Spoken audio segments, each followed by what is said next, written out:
আসসালামু আলাইকুম, স্বাগত জানাচ্ছি আরটিভির মধ্যাহ্নের সংবাদে। আপনাদের সাথে আছি আমি সালিহা পারভিন। সাথে আজ বেলা ৩টা থেকে মোবাইল ফোনে ইন্টারনেট চালু হবে বলে জানিয়েছেন ডাক, টেলিযোগাযোগ ও আইসিটি প্রতিমন্ত্রী জুনায়েদ আহমেদ পলক। সকালে মোবাইল ইন্টারনেট চালুর বিষয়ে বিটিআরসি ভবনে আজ টেলিকম অপারেটরদের সঙ্গে বৈঠক শেষে তিনি এ তথ্য জানান। তিনি বলেন, সাম্প্রতিক সময়ের মোবাইল ইন্টারনেট সংযোগ বিচ্ছিন্ন থাকায় সংযোগ চালুর পর ইন্টারনেট গ্রাহকরা ৩ দিনের জন্য ৫ জিবি বোনাস পাবেন। সব অপারেটরের গ্রাহকরাই এই সুবিধা পাবেন। গত ১৮ তারিখ থেকে সারা দেশে মোবাইল ইন্টারনেট সেবা বন্ধ রয়েছে, তবে ২৩ তারিখ থেকে সীমিত পরিসরে চালু হয়েছে ব্রডব্যান্ড ইন্টারনেট সেবা। কোটা ইস্যু নিয়ে বৈষম্য বিরোধী ছাত্র আন্দোলনের ৫ সমন্বয়ককে ডিবি হেফাজতে নেওয়া হয়েছে। শনিবার সার্জিস আলম ও হাসনাত আবদুল্লাহকে হেফাজতে নেয়। এর আগে শুক্রবার ৩ সমন্বয়ক নাহিদ ইসলাম, আসিফ মাহমুদ ও আবু বাকের মজুমদারকেও ডিবি তাদের হেফাজতে নিয়ে যায়। গোয়েন্দা পুলিশের পক্ষ থেকে জানানো হয়, তাদের ব্যক্তিগত নিরাপত্তা দিতে এবং সাম্প্রতিক ঘটনাবলী সম্পর্কে তথ্য জানতে হেফাজতে নেওয়া হয়েছে।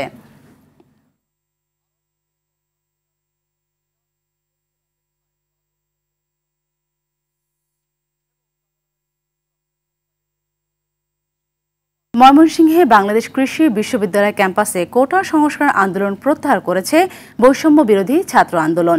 গেল রাতে বিশ্ববিদ্যালয়ের মুক্ত মঞ্চে সংবাদ সম্মেলনে এ ঘোষণা দেন বিশ্ববিদ্যালয়ের আন্দোলনের অন্যতম সমন্বয়ক মোহাম্মদ ইরান মিয়া। এ সময় তারা শিক্ষার্থীদের হয়রানি সহ না করা সহ ক্যাম্পাসে নিরাপদ পরিবেশ নিশ্চিতের দাবি জানান।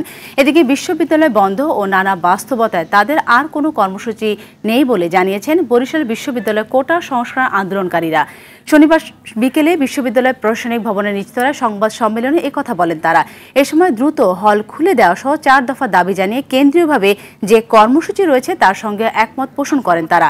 আন্দোলনকারী শিক্ষার্থীদের সমন্বয়ক সুজয় বিশ্বাস শুভ, আরেক সমন্বয়ক মাহমুদুল হাসান সজীব এ সময় উপস্থিত ছিলেন। আমাদের শিক্ষার্থীরা ক্যাম্পাসে ফিরতে চায়, তারা এখন আর রাজপথে থাকতে চায় না। সেজন্য আমাদের যে ব্যানার আছে বৈষম্য বিরোধী ছাত্র আন্দোলনের, এই ব্যানার থেকে আপাতত কোনো ধরনের কর্মসূচি থাকছে না। ছাত্র সংসদ নির্বাচন সহ বিশ্ববিদ্যালয়ের একটা গণতান্ত্রিক পরিবেশ নিশ্চিতের জন্য যা যা করা লাগে সেই আয়োজন বিশ্ববিদ্যালয় প্রশাসন করবে।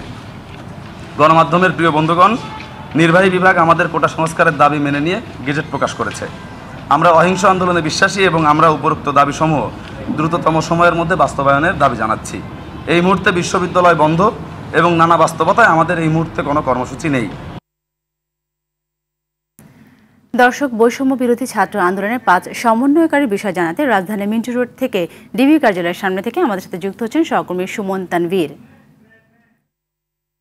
আসলে মিন্টু রোডের এই ডিবি কার্যালয়ের ঠিক সামনে আছে এবং আমাদের কাছে যে তথ্যটি আছে আমরা এরই মধ্যে খবরে যেটি জানালাম, আসলে বৈষম্য বিরোধী ছাত্র আন্দোলনের ৫ জন মূল সমন্বয়ক, যদিও ২৩ জনের সমন্বয় কমিটি যেটি গঠন করা হয়েছিল, সেই ২৩ জনের ভিতরে আসলে যারা একদম ফ্রন্ট লাইনে ছিলেন, অর্থাৎ গণমাধ্যমের সামনে যারা পরিচিত মুখ হয়ে উঠেছিলেন, তাদের ভিতরে ৫ জন কিন্তু এখন এই রাজধানী মিন্টু রোডের ডিবি কার্যালয়ের মধ্যে আছেন। তার ভিতরে সার্জিস এবং হাসনাত আবদুল্লাহকে আমরা খবরে জানাচ্ছিলাম যে গতকাল নিয়ে আসা হয়েছে এবং শুক্রবারে আমরা দেখেছি যে নাহিদ, আসিফ এবং আবু বাকের মজুমদার, এই ৩ জনকে কিন্তু আসলে গণস্বাস্থ্য একটি যে ধানমন্ডির যে হসপিটালটি, সেই হসপিটাল থেকে কিন্তু নিয়ে আসা হয়েছে এবং ৫ জন এখন এই ডিবি কার্যালয়ের ভেতরে আছেন। এবং আমাদের কাছে যে তথ্যটি আছে যে তাদের যে পরিবার, সেই পরিবার কিন্তু এই ডিবি কার্যালয়ের সামনে আসবেন এবং আমাদের যারা গণমাধ্যম কর্মী এখানে আছেন তাদের সঙ্গে আসলে তারা কথা বলবেন এবং তাদের সন্তানদের আসলে মুক্তি দাবি করবেন। আমরা ডিবি যারা ঊর্ধ্বতন কর্মকর্তারা আছেন তাদের সঙ্গে কথা বলেছিলাম বিষয়টি নিয়ে, যে কেন আসলে এই বৈষম্য বিরোধী ছাত্র আন্দোলনের নেতাদের আসলে ডিবি কার্যালয়ে নিয়ে আসা হয়েছে, তারা আসলে গ্রেপ্তার কিনা, সেই বিষয়গুলো কিন্তু তারা তাদের জায়গা থেকে যেটি বলছে যে আসলে তাদের নিরাপত্তার খাতিরেই তাদেরকে এখানে নিয়ে আসা হয়েছে। একটি কথা আসলে বলে রাখতে চাই যে এই যে নাহিদ, যিনি ১ নম্বর সমন্বয়কারী হিসাবে কিন্তু এই কোটা বৈষম্য বিরোধী ছাত্র আন্দোলনের মূল সমন্বয়কারীও বলা চলে, তাকে কিন্তু আসলে এর আগেও তার পরিবার কিন্তু দাবি করেছিল তিনি এবং আসিফ, যাকে একসঙ্গে আসলে হাসপাতাল থেকে অর্থাৎ গণস্বাস্থ্য হাসপাতালে নিয়ে আসা হয়েছে, তারা কিন্তু ২০ জুলাই অর্থাৎ আন্দোলনের সময় ২০ জুলাই তারা কিন্তু আরেকবার কিন্তু নিখোঁজ হয়েছিলেন এবং তখন আমরা দেখেছিলাম যে প্রায় 4 দিন নিখোঁজ থাকার পরে কিন্তু তাদের আসলে সন্ধান মেলে। তখন স্বরাষ্ট্রমন্ত্রীর কাছে কিন্তু আমরা যারা গণমাধ্যম কর্মীরা ছিলাম তারা প্রশ্ন করেছিলাম যে তাদেরকে আসলে আইনশৃঙ্খলা বাহিনী তুলে নিয়ে গিয়েছে কিনা কিংবা তাদেরকে আটক করা হয়েছে কিনা। তখন কিন্তু তারা বিষয়টি অস্বীকার করেছিল যে তাদের অর্থাৎ বৈষম্য বিরোধী ছাত্র আন্দোলনের যারা সমন্বয়কারী আছেন কিংবা যারা ছাত্র আছেন তাদের কাউকেই তারা গ্রেপ্তার করছে না। তবে এইবার যে 5 জন আসলে তাদের পরিবার যে দাবিটি করেছিল আমাদের কাছে যে তাদেরকে তুলে নিয়ে আসা হয়েছে কিংবা তাদের আটক করা হয়েছে, সেই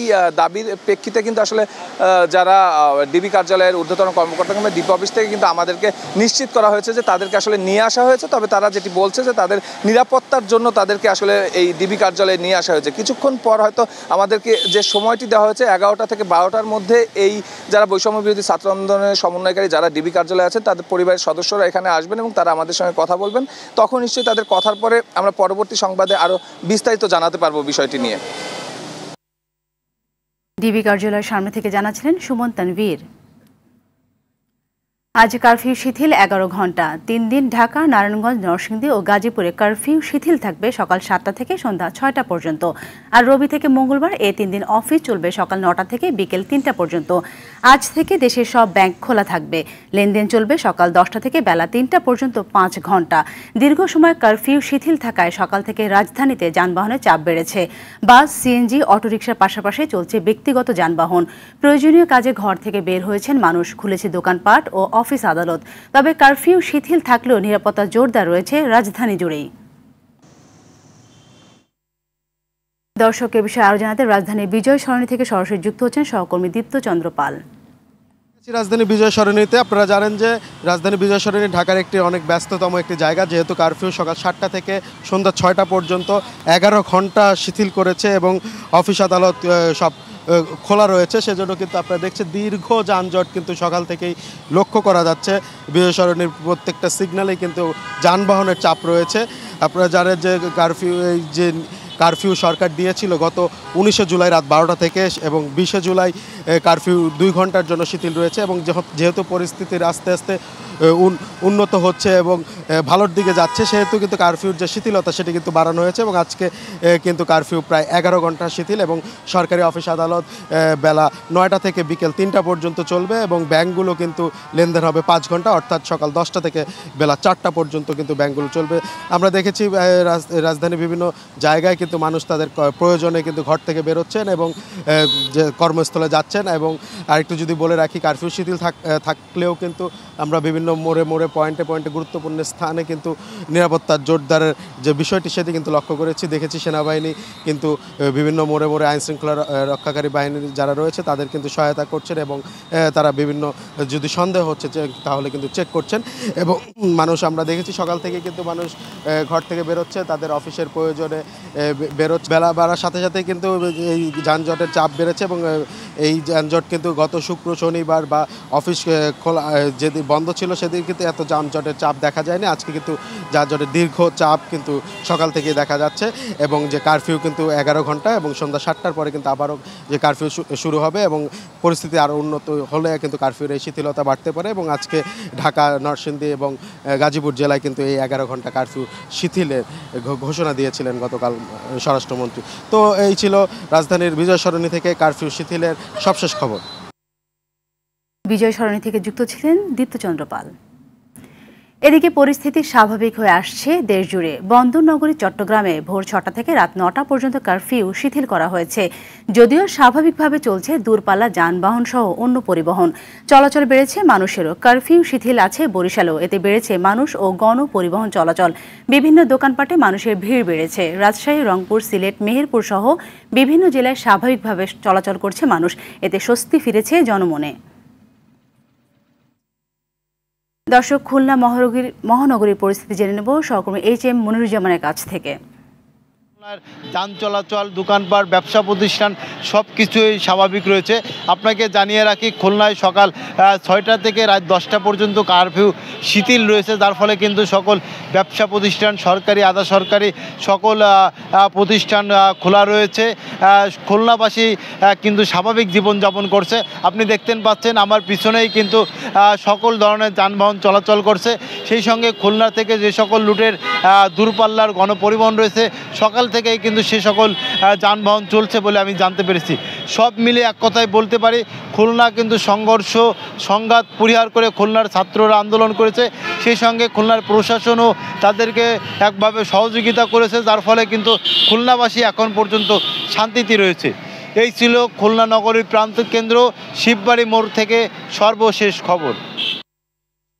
এতক্ষণ খুলনা থেকে জানাচ্ছেন HM মনিরুজ্জামান। কোটা সংস্কার আন্দোলনকে ঘিরে সৃষ্ট সহিংসতার কারণে গত 17 জুলাই থেকে বন্ধ রয়েছে প্রাথমিক বিদ্যালয় সহ দেশের সকল শিক্ষা প্রতিষ্ঠান। তবে চলতি সপ্তাহে খুলে দেওয়া হতে পারে প্রাথমিক বিদ্যালয়। আজ এ বিষয়ে বৈঠক করবেন প্রাথমিক ও গণশিক্ষা মন্ত্রণালয়ের কর্মকর্তারা। গতকাল বিকেলে প্রাথমিক ও গণশিক্ষা মন্ত্রণালয়ের সচিব ফরিদ আহমেদ এ তথ্য জানিয়েছেন। খেলার খবর। অলিম্পিকে আজ শুটিং রেঞ্জে নামছেন বাংলাদেশের শুটার রবিউল। রোববার দুপুর 10 মিটার এয়ার রাইফেলে কোয়ালিফিকেশন রাউন্ড রেঞ্জে নামছেন তিনি। এছাড়াও আজ 8টি ডিসিপ্লিনে 13টি ইভেন্টে স্বর্ণপদকের জন্য লড়বে অ্যাথলেটরা। পদকের লড়াই শুরু হবে শুটিং দিয়ে। পুরুষ ও নারী 10 মিটার এয়ার পিস্তল ফাইনাল হবে আজ। আছে সাইক্লিং ও স্কেটবোর্ডিংয়ের পদকের লড়াই। জুডোকে পুরুষ 66 কেজি ও নারী 52 কেজি স্বর্ণপদকের লড়াই হবে। আর্চারিতে হবে মেয়েদের দলীয় ফাইনাল। এছাড়াও সাঁতারে আছে পুরুষ 400 মিটার ব্যক্তিগত মেডলি, মেয়েদের 100 মিটার বাটারফ্লাই ও পুরুষ 100 মিটার ব্রেস্ট স্ট্রোকের স্বর্ণপদকের ইভেন্ট।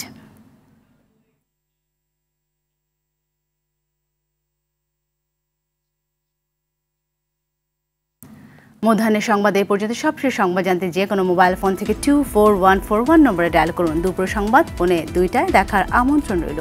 ধন্যবাদ সবাইকে।